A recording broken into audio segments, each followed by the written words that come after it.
Hi, everyone. Today, what we'll do is continue our look at various symbolic contractionist pieces. And today's piece doesn't really kind of highlight a continuation of anything we specifically talked about, but rather kind of puts together, two or three different pieces that we've talked about through different chapters and kind of bring those pieces together today and kind of look at the engagement proposal as a performance. So connecting these dots here, we can go all the way back to the first lecture in October, looking at the self part two. And basically, the point of interest for today is to remind ourselves about the dramatic self. And so kind of that performative aspect of self that Goffman's well known for talking about. And so again, you kind of enter a situation, and within the situation, everybody has their roles, and you kind of play out your role like you're an actor. And each role kind of has a script, maybe multiple scripts you could choose from, kind of tying it into the reading for today. And also the performance is kind of larger than the two individuals in play. You have the setting, you have your costumes, you have kind of people outside the what we can call first audience, the people that are there immediately. But also, as we'll talk about more, you have that secondary audience. People are not in the situation, but still you believe may hear about it.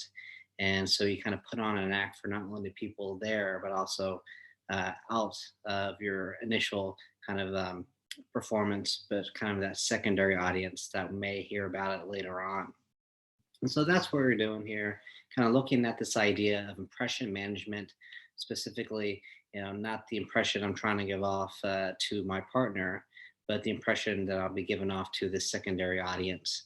And the secondary audience for the article be friends, co-workers, family members, and the like. And basically, anybody who you would tell or perhaps would hear about the engagement proposal. So, two more classes we could look at would be the roles in action chapter. We discussed the 6th of October.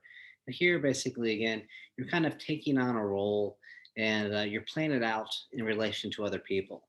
So, here specifically, the proposer and the individual being proposed to, and then again, kind of the immediate and secondary audiences. Everybody kind of has their role involved in the situation directly or maybe indirectly after the fact. And again, you're kind of playing out that role uh, in relation to all other parties. So maybe specifically your concentration is going to be on your partner when you're doing the proposal. And then again, kind of the people around you and the people kind of in that secondary audience will also be taken into consideration before, during, and even after the process. So we can also look at one of our last lectures we did, the collective behavior and social movements. And here, basically, um, we're looking at the idea of kind of framing, but more on a micro level, uh, not kind of for the, I have it reversed, unfortunately, but not for the, social movement or the collective behavior, but more so in terms of interactions. And so Schweingruber, gets into the article and looks at interactions that we use frames and the meanings that are carried with the frames we use. So you can look at basically, the scripts themselves as frames, trying to get people to kind of see us in a certain light. If you want people to kind of see you as a, traditional couple, and then you will kind of get the performance in one way that allows people to see you in that traditional sense. But if you're trying to give off a different impression, you'll kind of use a different script, and that different script will kind of have a different frame, a frame through which people will kind of align their beliefs, what you want them to believe about you. Oh, that's kind of a unique and creative way to do an engagement proposal. I bet they're pretty, fun to be around, or something like that. Compared to if you use a more traditional, they kind of see yourself in that more traditional vein because that's the lens you provide, the lens that comes with the cultural script you choose to use.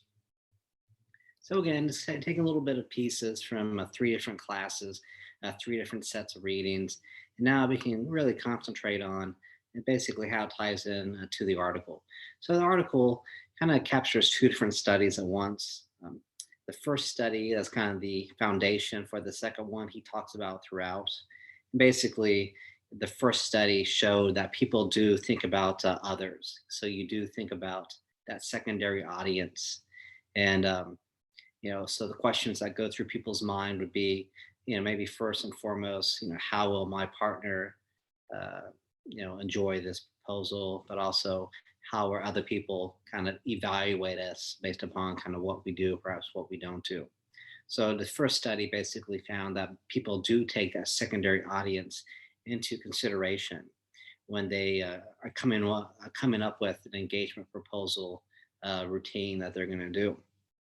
And so here, the main question for the research for today is this. So we found in the earlier research that people do take this secondary audience into consideration, how friends, how family members, how coworkers will how they'll think about us when they hear the story about the proposal, but also, you know, um, will they kind of see us in a light that we don't want to be seen in?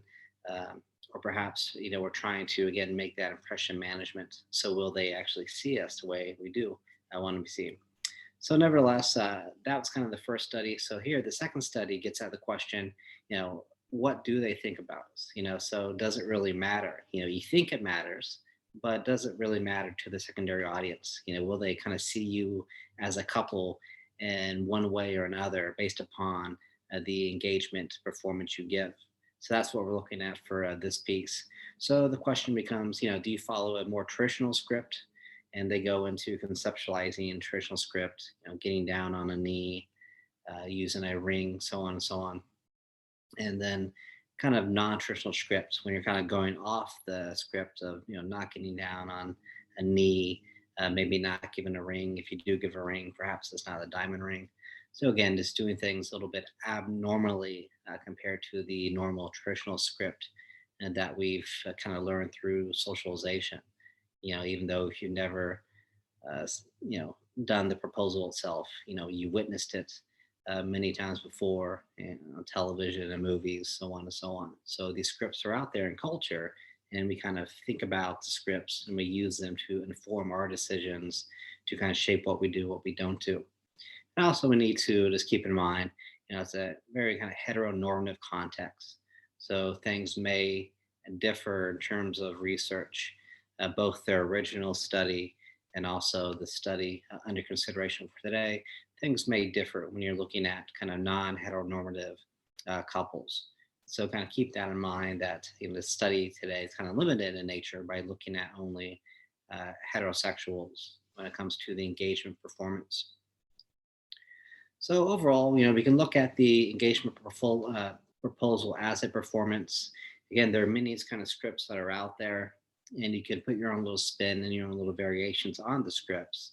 And when you're thinking about kind of what you're doing, again, you're thinking about the meanings that are attached to the script as a whole. Um, am I happy with kind of how I'm doing this, what I'm doing? Will she be happy? What will others think about the proposal? So again, these are kind of questions that kind of are on the individual's mind when it comes to the proposal as a performance. What will they think about me? What will they think about us? And kind of this last question, what will they think about us? That's the basis for the study today. So when looking at the findings, does the performance matter for others? Yes, they find that other people will evaluate you differently if you give performance A versus if you give performance B. And so basically, what we find is the more traditional scripts carry kind of more meaning in terms of kind of a weight that people use to evaluate the couple. So just based upon kind of the traditional script carrying more weight than non-traditional scripts, people will judge your relationship, will judge you as a couple in kind of higher levels compared to people that are using more non-normative, non-traditional scripts when it comes to the engagement performance. And so basically, that's kind of the finding. Yes, people do think about this, but does it truly matter to the friends, the family members, workmates? And yes, this research says it does. And so the meanings that are attached to that cultural script that's more traditional carry more weight in terms of how people kind of see your relationship as being better, and the non-traditional doesn't carry as much weight, and as a result she'll be kind of seen as inferior compared to the other couples. So we can say that people may not take the secondary audience into first consideration, may not be the driving factor in what you do, what you don't do. But do people take the secondary audience into account? Yes, they do. And does what they do for the performance actually matter to the secondary audience? Yes, it does.